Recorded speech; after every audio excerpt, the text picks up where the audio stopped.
Well, good afternoon, good afternoon. Well, it's not afternoon yet, but it sure will be. Might as well just say good afternoon, good afternoon.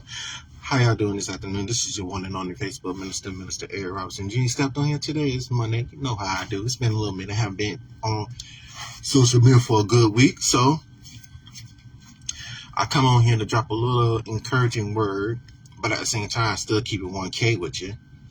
So, I know there was a post I posted today on Facebook having a lovely discussion about it, and I'm going to read it, and then we're going to go into it. I'm going to give you the dictionary and the biblical word for the word I'm going over today.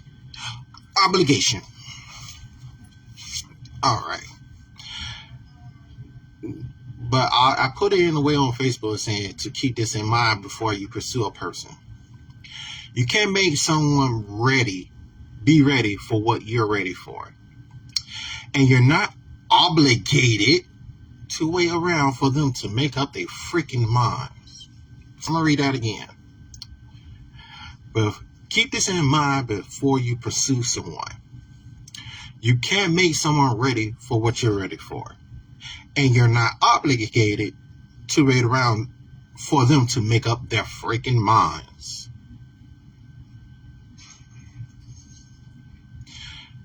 So the word of the day is obligation. I'm going to give you the dictionary and I'm going to give you the biblical obligation and the example for both of them. Obligation is an act or a course of an action in which a person is morally or legally bound, a duty or a commitment. Simple sentence I'm how to use obligation. I have an obligation to look after her. And there are similar words that goes with it is duty, commitment, and responsibility. Now I'm going to go pull up the biblical meaning of obligation. Okay. The biblical way of it is the binding power of any oath, vow, or duty, or contract.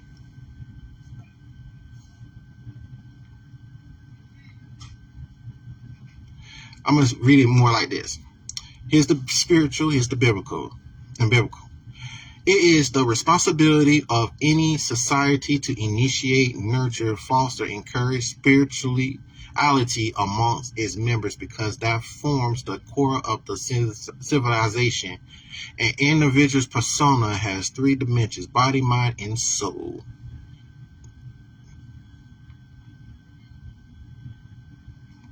But biblically, it's just saying we have to keep our oath. Is another way of saying keep a promise, keep an agreement, and keep a commitment.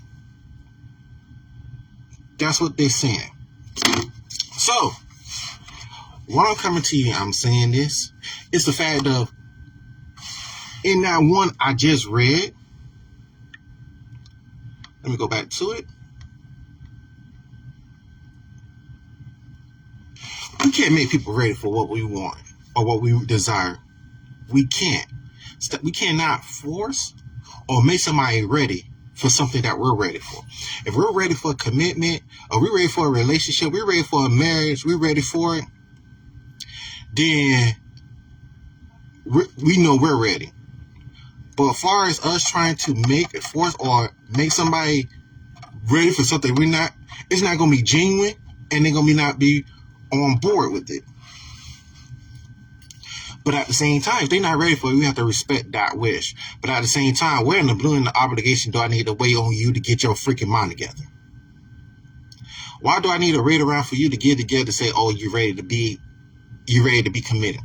Where God has me going, I cannot wait for you to make up your mind if you want to go or not. The only obligation I have is to God.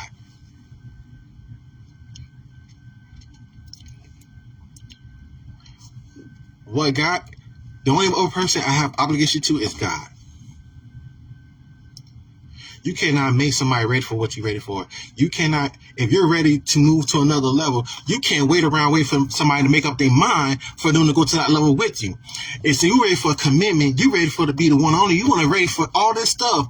But we're sitting around waiting for people to make up their mind if they want to go or not. Leave them alone and keep it moving.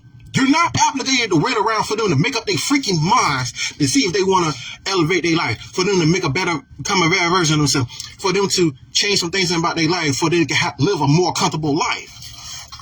You're not obligated to wait around. But one thing for certain, two things for sure, you should never let somebody guilt trip you into waiting around. You cannot make somebody or allow somebody to make you wait around when it's time to elevate, when it's time to move forward, when it's time to grow, when it's time to take another step in that life, when it's time to go to another level. We are not obligated to wait around for somebody to make their mind up if they want to level it up or not.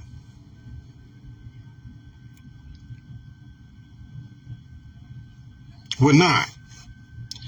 And for us to sit around and allow people to guilt trip us to waiting around for them to make up their freaking minds, that tells a lot about us. We just dropped our standards to accommodate somebody else.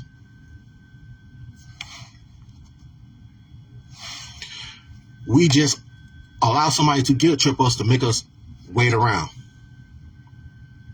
We getting pumped up with all their hopes and promises that they ready to go. Let me get this together. We're going to go. Let's get together. We're going to do this. We're going to do that. And it's been year number 5 and you're still waiting around.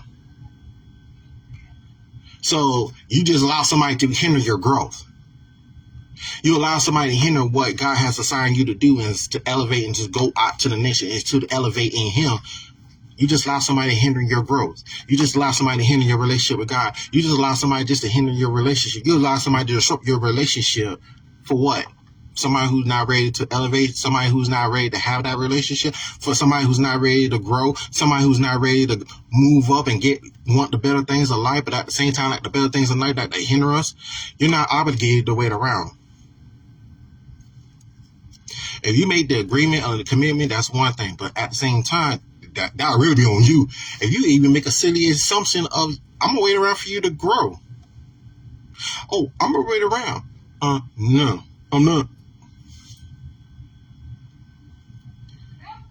I can't have you, or I can't make you ready for what I want to go in life, or ready what I want to do in God.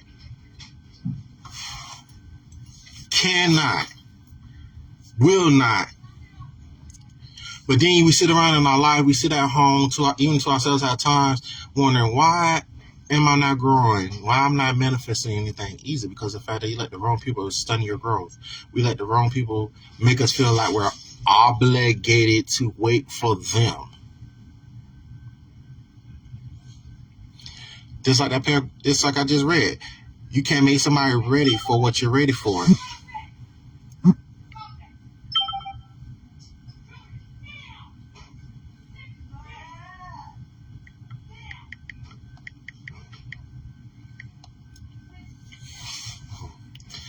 We can't make them ready for it, nor are we obligated to wait around. Because by the time they eventually make up their mind, we won't even think about it no more. Or we pretty much already went on to somebody else who's ready for that change, who's ready to grow, who's ready to do things, and ready to advance their life. Because all we're doing is hindering our own growth. All we're doing is preventing us from doing better. All because somebody tries to guilt trip us, try to shame us, trying to insult us, trying to guilt trip us, and feel like I'm right. We need to wait until I'm ready.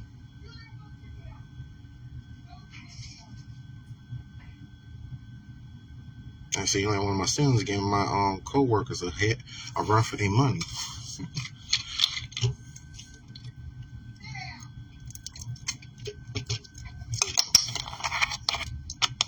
So what are you waiting on? That's the question. Are you waiting for that person to get their mind together? Are you waiting for them to get out of their sneaky, dirty deeds ways? Are they ready to stop hindering you? and actually let you go for you to grow, please tell me. Tell me, why do we allow people to hinder us? Why do you allow people to hinder you?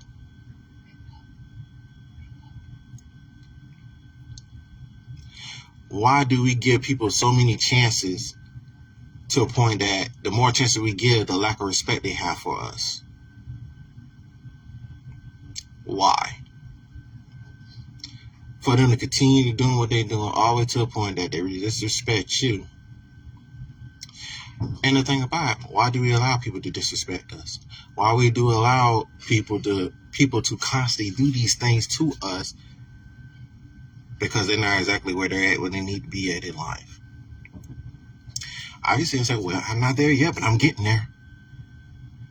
At least I'm going to be around people that's going to help me get there, encourage me to get there, ride with me while I'm getting there, rather than them sitting up there trying to figure out, am I even going to put the first step and getting to where I need to get to?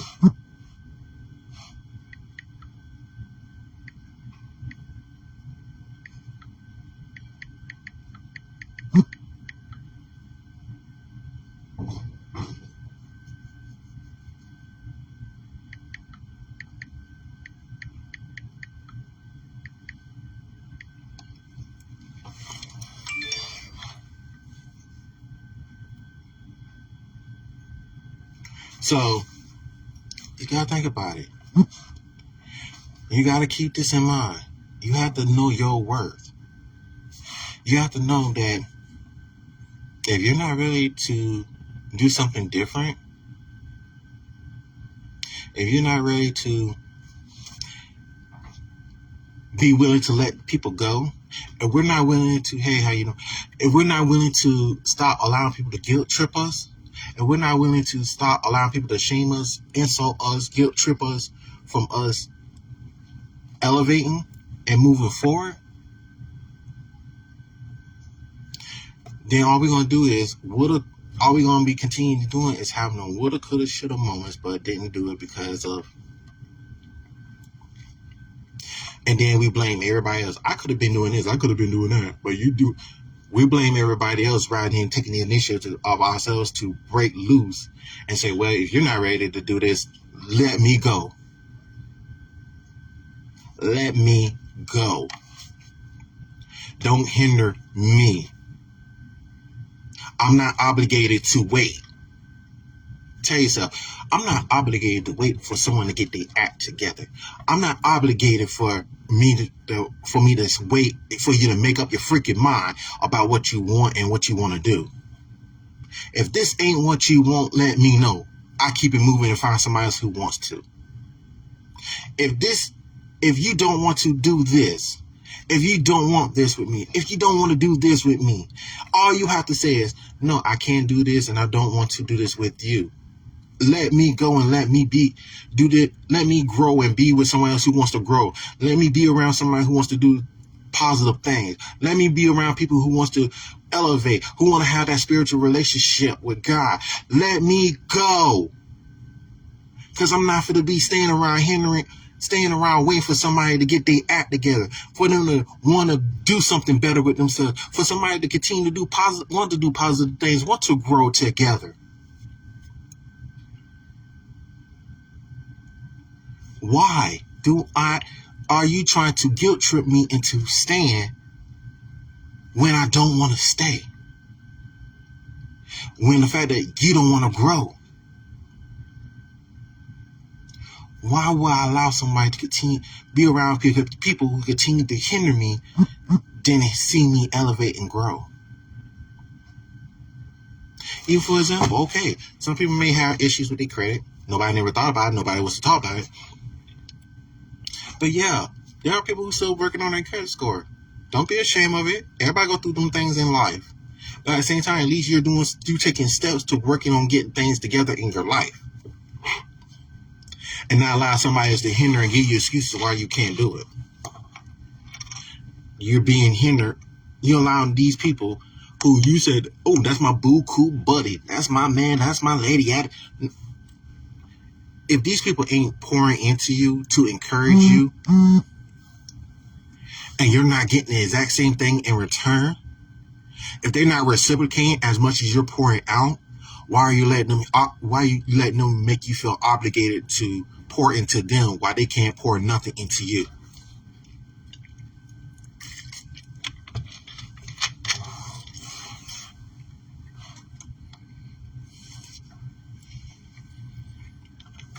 But let me give you this last little mess. Sorry, let me get this last little part, and then I'm gonna go. Life is the most difficult exam. Most people fail because they try to copy others and not realizing everyone has a different question sheet, aka everybody has a different test. I'm gonna say that again. Life is the most difficult exam. People fail because they try to copy others, realizing that everyone has a different question paper. I'm more saying everybody has a different test. There's a lot of people that like to be copycats. They want to imitate and copy everybody else, realizing that person has a different test than you. That person has a different plan for their life, and you just trying to copy it. So you want to be around being a copycat your whole entire life? That all moves and stuff you can't be made because of the fact that you're just copying off of somebody else? This is somebody else's trial and tribulation. This is somebody else's life plan. This is somebody else's test. You can't sit there and just copy answers and expect to get by. You have to answer your own questions. You have to go through your own trials. And at the same time, even when God has had tendencies to prepare you for your own tests, for your own trials, we have tendencies not to really take heed and pay attention and study and prepare for it.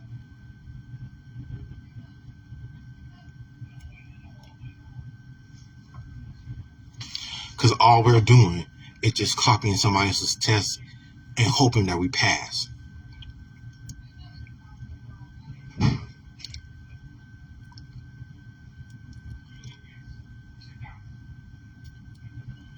That's people's issue. That's people's problems. They always want to copy your answers. They always just want to leech and feed off of you, but don't want to deal with their own issues. Don't deal with their own tests. Don't want to deal with their own trials. Try to bring you into the midst of it, and want you to resolve their issues. Want you to get in the midst of it, and want you to agree with what they're saying. It's not meant for us to even step into somebody else's situation, somebody else's trial, somebody else's test. That's for them to resolve. That's for them to face. That's for them to deal with at the end of the day. That's them. They have to go through them trials and tribulations and tests as a couple. We have no obligation, no business to put input into somebody else's test and trial. Because when we're constantly giving them the answers, they're never going to learn.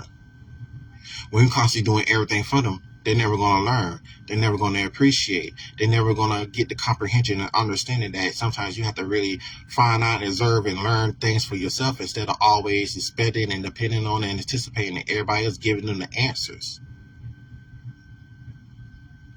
Life is an exam. Trials and tribulations is always there. Sometimes we go through the same trials and tribulations in our lives until we get to the point we need to get the answers, get understanding, and see what we're doing wrong for ourselves and start always looking for somebody else to give us the answers that we already probably pretty much already knew the whole time, but we choose not to apply it and we choose to deny the answer. If God says you need to let that person go because they're the ones that's hindering you and you're constantly failing your test, what we want to still keep these people around or still continue to do the same exact things we doing that God want to pull us, that we want God to pull us out of every single time we get ourselves right back in the situation? God always gives us the answers to prepare us for the test, but we don't always want to apply the answers because we don't like the answer. And there's plenty of times we don't like the answers because we always trying to please the flesh and not please our spirit. Our spirit is not going to grow if we're constantly feeding our flesh a desire so freaking much.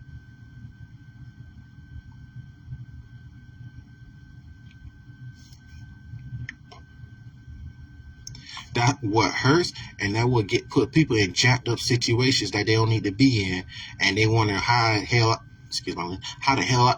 hell I got myself in this situation. Easy, because sometimes you didn't want to apply the answers that you may don't like. You know the answer, you have the answer, but you never want to apply it. So that means you're taking that exam all over again for you before you eventually comprehend. You got the answer, you need to apply it. You know what you need to do, but you're refusing to do it. Why I'm not growing spiritually? Because you're hindering your own growth. And how you're hindering your own growth is the fact that you're choosing to still choose to put yourself and keep yourself in the same exact situation and keep yourself around the same type of people that we fast, pray, and cry, boo-hoo, cry all to the point of tears and snot coming out. And yesterday we won't even apply the answer. Because we don't want to give up nothing. We don't want to sacrifice nothing. We say we want good things in our lives, but still continue to hover around the bad things in our lives that hinders our life in the first place. Then sit there and have the audacity to blame God or blame everybody else while we're still studying our own growth, while we still stuck where we're at in our life. Easy, because you don't want to apply the answers that's already been given. You're not doing what was required for you to grow and elevate, for you to grow spiritually, for how you have a spiritual relationship with God. Because you choose to study your own growth and stay where you're at. No discipline.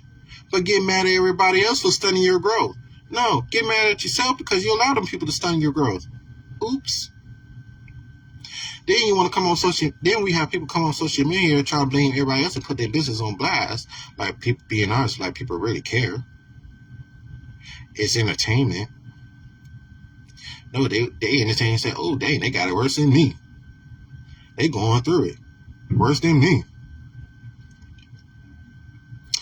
All because of the fact that they need some type of validation and want a whole lot of attention.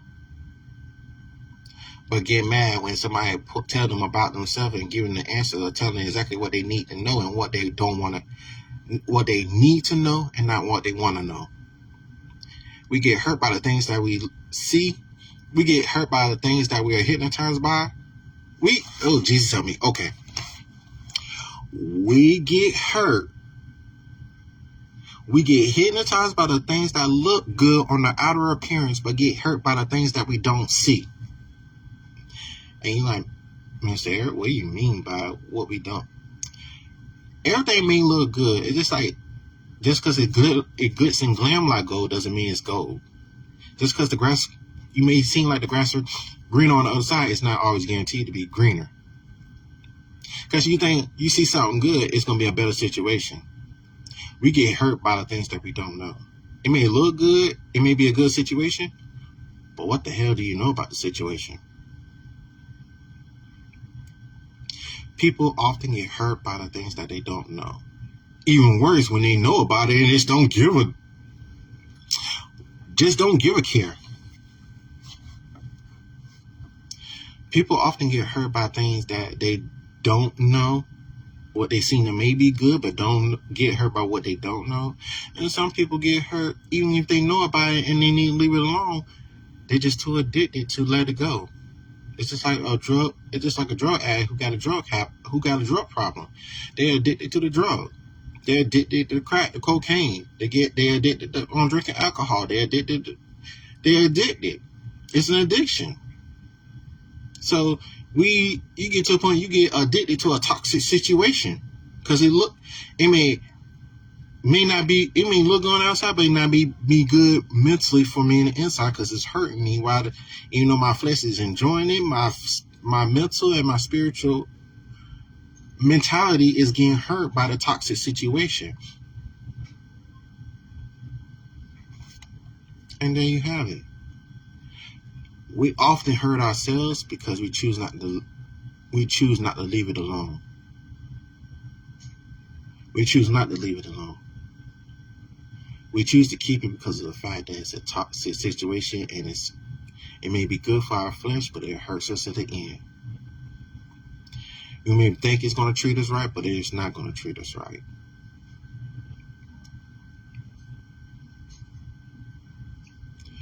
So remember, you can't force or make somebody ready for a relationship. Just know if that person is not ready for it, leave them alone. Talk to someone, be around people who's looking for it, who desires it. Because at the end of the day, you're not obligated to wait for them to get it together. You're not obligated. You was not obligated to wait around for it.